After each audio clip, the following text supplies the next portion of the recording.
And this is a book that I read at the beginning of me getting curious about how can I make this money thing work for me. I read this book in 2019. Now let me give you a brief background at the point that I was at in my life. But the value that I found in this book is that, and as I go through this book review, I'm going to do my best to make them applicable here in our country. We have the illusion that everything is well. But what happens tomorrow if you lose your job? For how many months can you survive without getting a loan?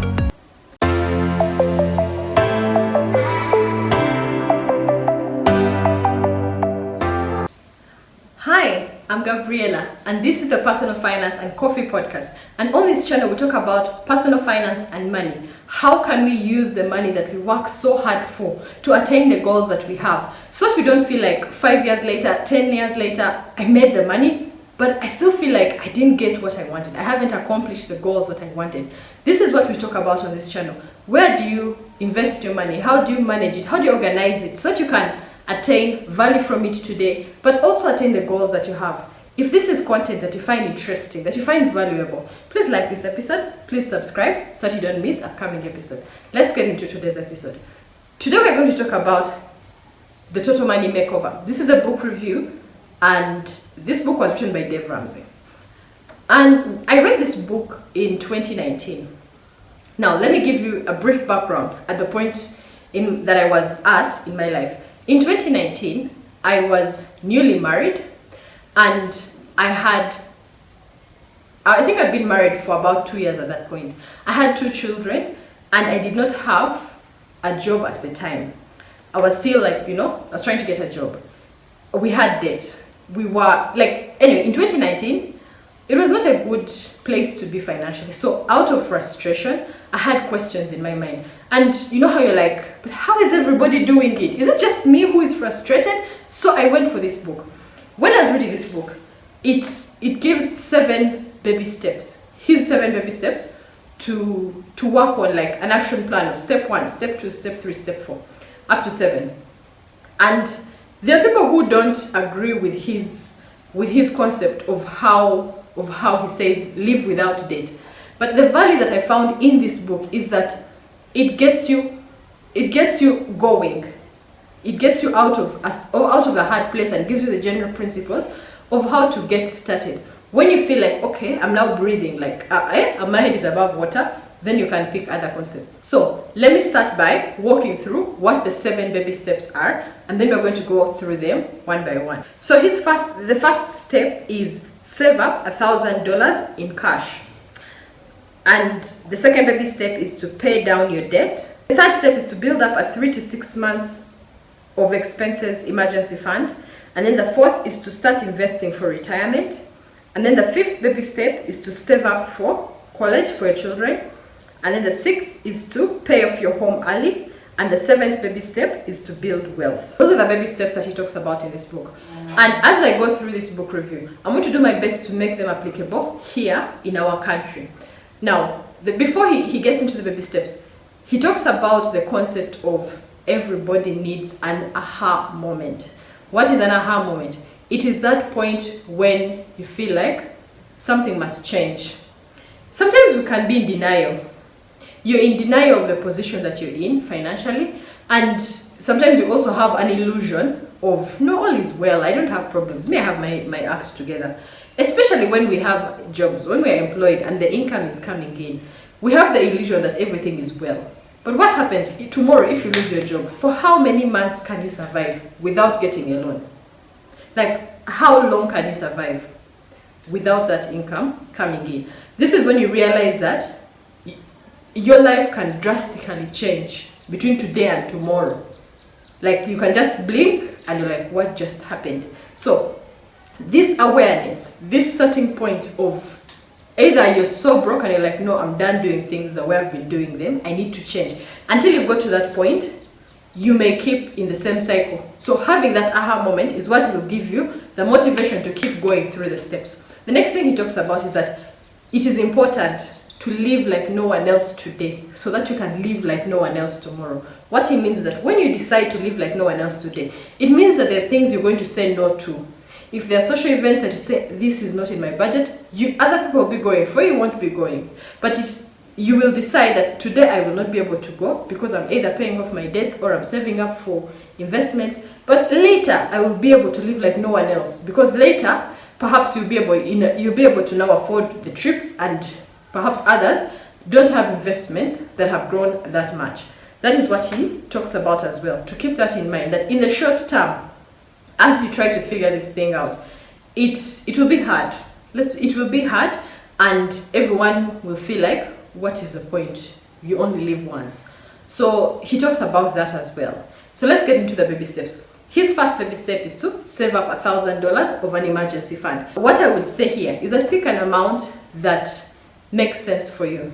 He calls it a starter emergency fund, and you can say, for example, if your expenses on a monthly basis are 1 million, or they are 2 million, or they are 3 million, you can say, I'm going to work towards saving up 1 month of savings as my starter emergency fund, as my step one.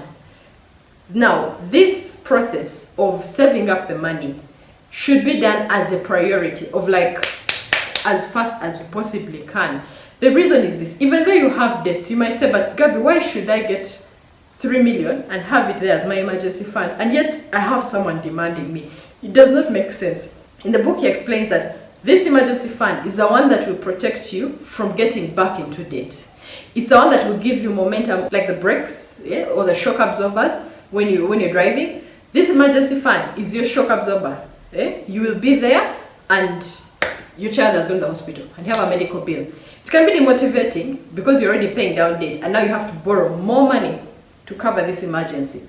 So that is what this does. It creates a shock absorber, a cushion for you. That's why he emphasizes to save up this starter emergency fund. So my recommendation here, in terms of our country, pick an amount that applies to you based on what your monthly expenses are. So if you can say, I'm going to have at least 1 month of expenses saved up, you find a number that is okay for you. That is the first step. Now, the second step that he talks about is to pay down your debt, and to pay it down using the snowball method. Paying down debt you can use two versions. Now, the first version is that you pay down your debt based on, you start from the one with the highest interest rate. So if you borrowed money from a money lender, they have a really high interest rate. And then you also have a loan from the bank. It's the next highest. Maybe you have a loan from a circle. It's the next highest interest. And then you have a loan perhaps from a friend. Maybe it has no interest, or it has very low interest. And then maybe you have a loan from your parent which has no interest. So those are your loans. That is one way of paying down those loans. Another way to pay down those loans is to say you start with the least amount that is due. So if for example, if you have a loan with your friend and it is maybe 200k, and then you have a loan from maybe a money lender and it's like 500k, and then you have a loan from the bank which is like maybe 2 million, and then you have a loan from the circle which is like 5 million. The point here is that you pay down from the smallest amount of money to the highest amount of money. But for those loans that have minimum monthly payments, you keep paying the minimum monthly, but then you focus any extra money you get on the one that has the least amount. Now, when you do the mathematics, it doesn't make sense, because there are people who will explain logically that it's mathematically you save on interest if you pay the highest interest loan first. What he's saying is that money is emotional as well. To a large extent, it's emotional. I know we are not machines, we're not computers, and we say we're going to pay this. We need the motivation, we need the extra push of, oh, I've paid this debt down. Now I'm able to go to the next. You get momentum because you get, hey, you save, you get a 200k. You pay the first debt. Whatever you are paying them on a monthly basis, you move to the next one. You pay, hey, it's done.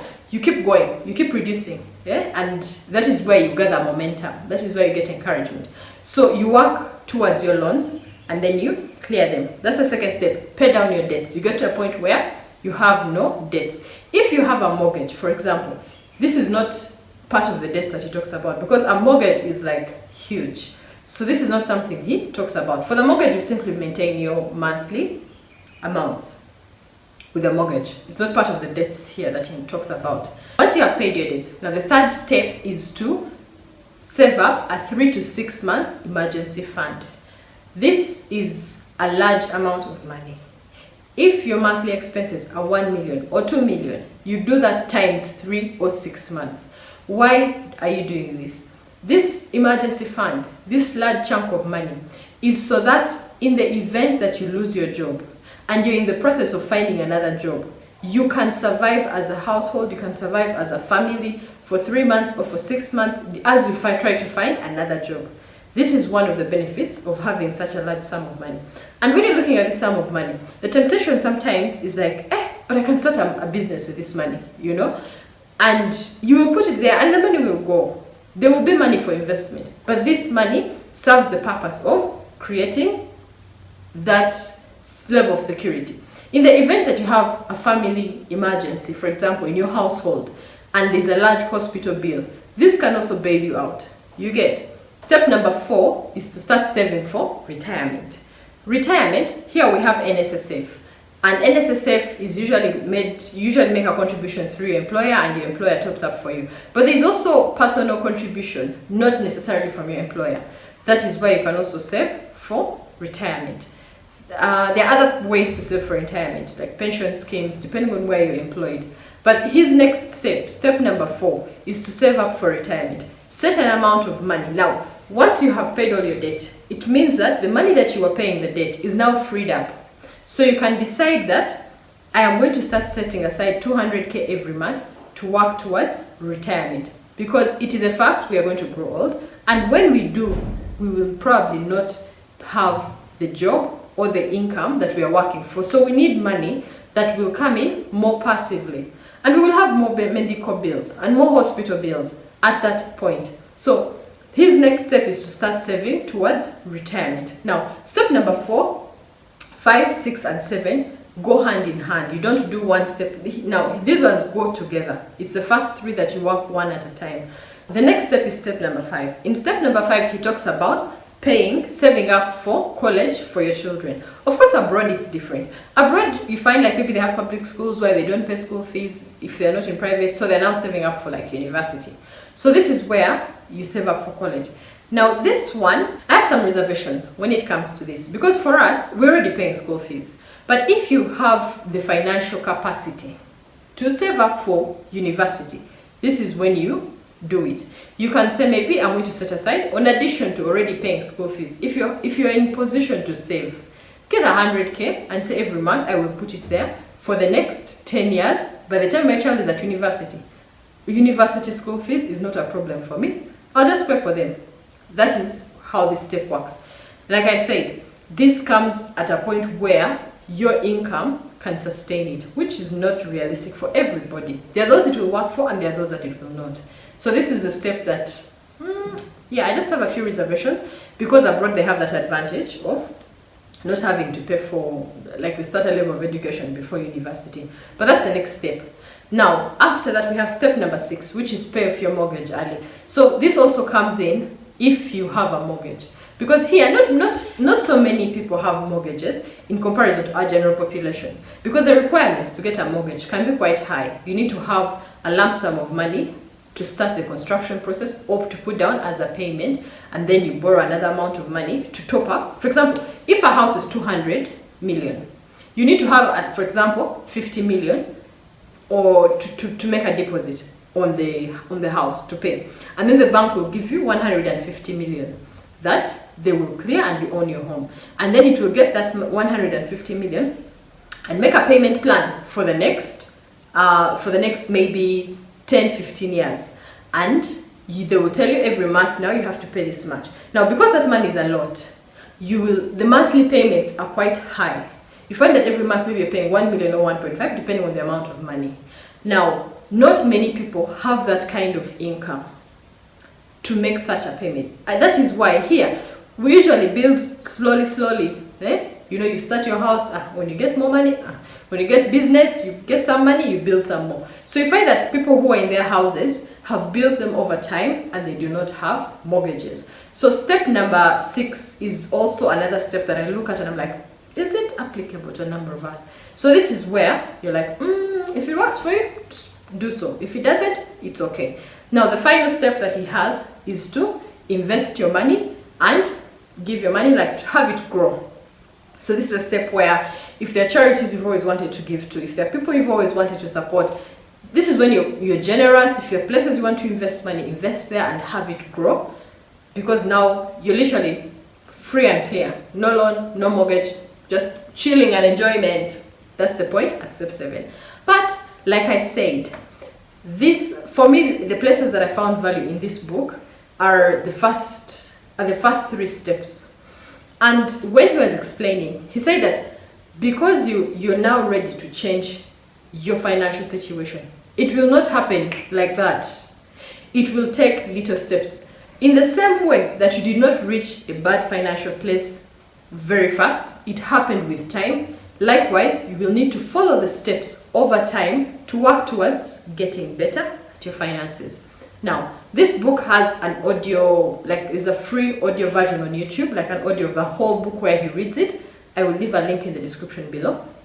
There's also a soft copy. I think you can get it online if you want to download. And then you can also buy a copy at a restock or any other place they sell books. If this is something you're curious about reading, because it has so many more examples and so many more details in it that you can get into. If this is something you found interesting, if this is something you found valuable, please like this episode, please subscribe so that you don't miss upcoming episodes. I'll see you in the next one. Bye bye.